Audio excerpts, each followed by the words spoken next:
केंद्र सरकार के द्वारा एलपीजी सिलेंडर के दाम 200 रुपये घटाने को हिमाचल प्रदेश के कैबिनेट मंत्री विक्रमादित्य सिंह ने चुनावी जुमला बताया है। विक्रमादित्य सिंह ने इसे लोकसभा चुनावों को देखते हुए लिया गया फैसला बताते हुए अभी ऐसे कई और जुमले आने की बात कही।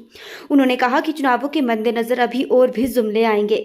पीएम हिमाचल को दूसरा घर बताते हैं, लेकिन प्राकृतिक आपदा से 350 जानें चली गई। इंफ्रास्ट्रक्चर को मिलाकर 20,000 करोड़ का नुकसान हो गया, लेकिन इसे राष्ट्रीय आपदा घोषित नहीं किया गया। क्या ये इसलिए नहीं हुआ कि हिमाचल में कांग्रेस की सरकार है? वहीं विपक्षी गठबंधन इंडिया को लेकर विक्रमादित्य सिंह ने कहा कि इंडिया एजेंडे के साथ आगे बढ़ रही है। संवैधानिक संस्थाओं को कुचलने का प्रयास इस सरकार के द्वारा किया जा रहा है, जिसके खिलाफ विपक्षी गठबंधन इंडिया चुनाव लड़ रहा है। इसके सकारात्मक परिणाम आने वाले हैं। अच्छा है, अगर लिया है तो अभी मेरे को उसके बारे में पूरी जानकारी नहीं है, मगर मुझे विश्वास है कि चुनावों को मद्देनज़र रखते हुए अभी बहुत कुछ होगा। अभी बहुत से और जुमले आएंगे, बहुत सी और जुमलों की बरसात देश और प्रदेश के अंदर होगी और नई नई घोषणाएं जो वह वो होगी। मगर मैं आज फिर से आपके चैनल के माध्यम से केंद्र सरकार का ध्यान हिमाचल में जो परिस्थिति आज बनी हुई है उसकी ओर उनका ध्यान आकर्षित करना चाहता हूं। प्रधानमंत्री जी हमेशा ये बात कहते हैं कि हिमाचल मेरा दूसरा घर है, और आज तक हिमाचल में करीबन 350 जाने के बावजूद करीबन 10,000 करोड़ रुपए का नुकसान हिमाचल को इंफ्रास्ट्रक्चर में हुआ है, और करीबन 10,000 करोड़ का नुकसान हमारी जो जीडीपी का नुकसान हिमाचल में हुआ है। आपकी एसजीएसटी का पैसा प्रदेश में टूरिज़्म का जो है वो ख़त्म हुआ है। आपका लिकर का जो इनकम प्रदेश को होनी थी एक्साइज की, वो ख़त्म हुई है। उसकी वजह से अनुमानित 10,000 करोड़ का नुकसान है। टोटल अगर आप इंफ्रास्ट्रक्चर को मिला के देखें तो 20,000 करोड़ का नुकसान हिमाचल को हुआ है। 300 जानें चली गई है। करीबन जो है 4,000 से 5,000 घर जो है प्रदेश के अंदर या तो पार्शली या फुली डैमेज हुए हैं। इसके बावजूद भी अगर केंद्र सरकार हिमाचल में राष्ट्रीय आपदा घोषित नहीं कर रही है, मैं समझता हूं कि ये बहुत दुर्भाग्यपूर्ण है। क्या ये केवल इसीलिए किया जा रहा है कि हिमाचल में जो है वो कांग्रेस शासित राज्य है? ये मापदंड की जवाबदेही भारतीय जनता पार्टी को करनी चाहिए।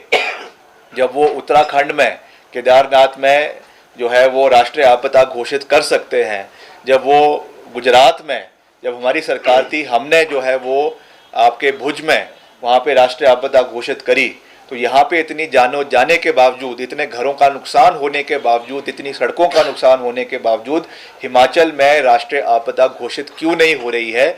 इसका जवाब भारतीय जनता पार्टी की सरकार को और हिमाचल में जो विपक्ष में भाजपा के नेता हैं और उनके सभी साथी हैं, उनको ये जवाबदेही हिमाचल के लोगों के प्रति जो है वो बनती है। एक जो बहुत महत्वपूर्ण विषय मुख्यमंत्री जी ने एनएचएआई के समक्ष उठाया है, और जब गडकरी जी भी आए थे उस समय भी इस विषय को उठाया था, मगर अब और प्राथमिकता से इसको उठाया गया है कि जो हमारा, क्योंकि पंडो सेक्शन जैसा मैंने आपको कहा कि बहुत वनरेबल हो चुका है, बहुत कमज़ोर हो चुका है, बारी बारी उसको ठीक करने के बावजूद वहाँ पे पत्थर गिर रहे हैं और उसको रिस्टोर करने में बहुत समय लगेगा।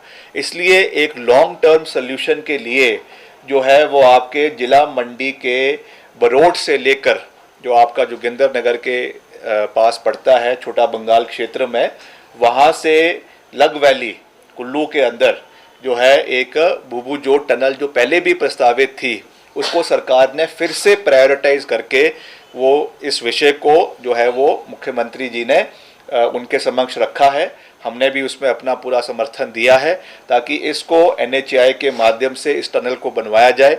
आपने देखा कितना नुकसान जो है वो बाहर जितना भी रॉक कटिंग हो रही है उसकी वजह से पर्यावरण का हुआ है, इलाके का हुआ है। इसलिए हमको आने वाले समय में मैक्सिमम एम्फेसिस जो है वो टनलिंग में देने की आवश्यकता है, पर उसको भी साइंटिफिकली करने की आवश्यकता है। उसमें भी हमें हर एक्सपर्ट ओपिनियन लेना है ताकि आने वाले समय में कम से कम जो है वो पर्यावरण को डैमेज हो। हमें जो कमियां हमको इस पूरे प्रकरण में देखने को मिली है, जो शॉर्ट कमिंग्स है, उससे हमको सीखने की आवश्यकता है और वो चीज़ें फिर से रिपीट ना हो, इसके ऊपर हमको निर्णायक और मजबूत कदम लेने की आवश्यकता है। उसकी शुरुआत जो है वो इस टनल के माध्यम से करवाई गई है, जिसकी इसकी पीएमसी और डीपीआर बनाने के आदेश दे दिए गए हैं, निर्देश दे दिए गए हैं, वो बनाई जाएगी। जैसे ही इसकी अप्रूवल एनएचएआई के माध्यम से मिनिस्ट्री ऑफ जो मॉर्थ है वहाँ से आएगी, तो उसके बाद इसका काम शुरू होगा, मुझे विश्वास है। और इससे पूरा आपका जो पठानकोट से आपका कांगड़ा से लेकर जो ट्रैफिक कुल्लू मनाली के लिए है, वो उसके लिए बहुत शॉर्ट ये रास्ता हो जाएगा।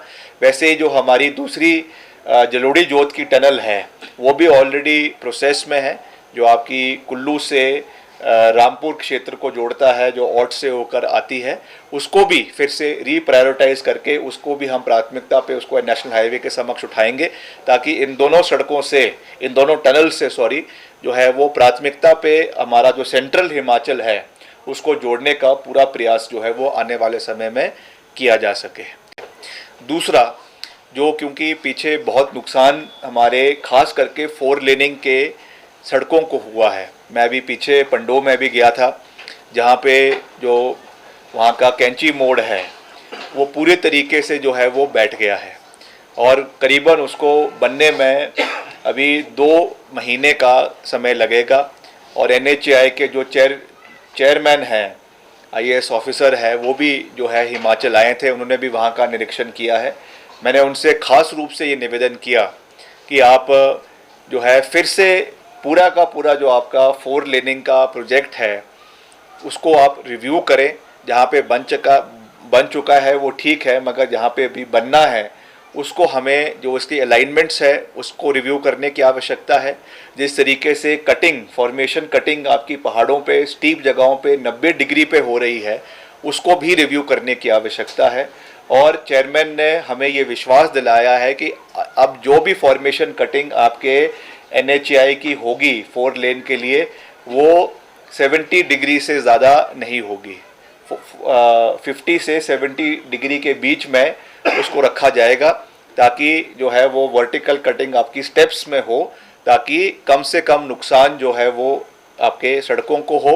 और जिस तरीके से कभी बोल्डर्स आ रहे हैं, पत्थर आ रहे हैं और मलबा आ रहा है, जिसकी वजह से गाड़ियों में नुकसान हो रहा है, एक लेन आपकी हमेशा बंद हो रही है, 4 लेन में से 2 लेन बंद हो जाती है एकदम, तो इन चीज़ों के ऊपर उन्होंने हमको विश्वास दिलाया है। मुख्यमंत्री जी से भी वो मिले हैं और इसको प्राथमिकता पे आने वाले समय में जो है वो पूरा करने का प्रयास किया जाएगा। जो इंडिया कोएलिशन है, एक ऑल इंक्लूसिव जो है वो है गठबंधन है, जो एक पार्टी का, सभी पार्टीज़ का कोएलिशन है, जिसमें कांग्रेस है और टीएमसी है और करीबन ऐसे बहुत सी पार्टीज़ है, अराउंड 34 जो है पार्टीज़ है, नेशनल पार्टीज़ इसमें इसका पार्ट है।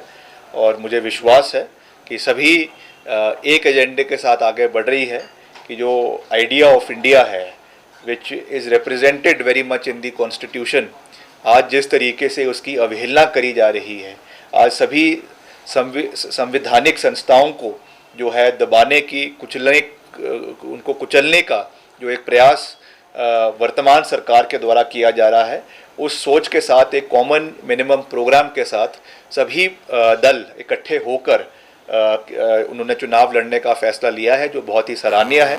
और मुझे विश्वास है कि इसके सकारात्मक परिणाम मिलेंगे और 2024 में जो चुनाव होने हैं उसमें इस अलायंस को जो है वो बहुमत प्राप्त होगा और आने वाले समय में ये केंद्र में जो है वो शासित सरकार होगी और देश को एक नई दिशा के साथ आगे बढ़ाने में अपना सहयोग देंगे। कि हम लगातार इस आपदा के समय में प्रदेश को आपदा से बाहर निकालने का प्रयास कर रहे हैं। आज भी करीबन 200-250 सड़कें प्रदेश के अंदर अभी भी बंद है, जिनको वॉर फुटिंग के ऊपर खोलने का हम पूरा प्रयास कर रहे हैं। हमारी मशीनरीज डिप्लॉयड है और पोकलेन्स डिप्लॉयड है, जेसीबीज डिप्लॉयड है। हम लगातार मॉनिटर मैं रोज़ उसका मॉनिटरिंग कर रहे हैं। जहां पर कोई प्रॉब्लम आ रही है उसका हम कंसर्न जो वहाँ के डिस्ट्रिक्ट एडमिनिस्ट्रेशन है उनके साथ संपर्क में है। कोई लॉ एंड ऑर्डर की समस्या है तो एसपी के साथ संपर्क में है, ताकि कुल मिलाकर एक अच्छा तालमेल प्रदेश के अंदर हो। अभी तो ये क्योंकि ये स्टॉप गैप अरेंजमेंट्स है, मगर आने वाले समय में जैसा मैंने आपको कहा कि हमको लॉन्ग टर्म सोल्यूशंस इन समस्याओं की निकालने की आवश्यकता है, ताकि इस तरीके की जो प्रॉब्लम्स हमने इस बारी फेस करी है अभी इस पूरे प्रकरण में, उससे हमको सीख कर आने वाले समय में ये प्रॉब्लम्स हम फेस ना करें, उसके लिए जो है वो मजबूत कदम उठाने की आवश्यकता है।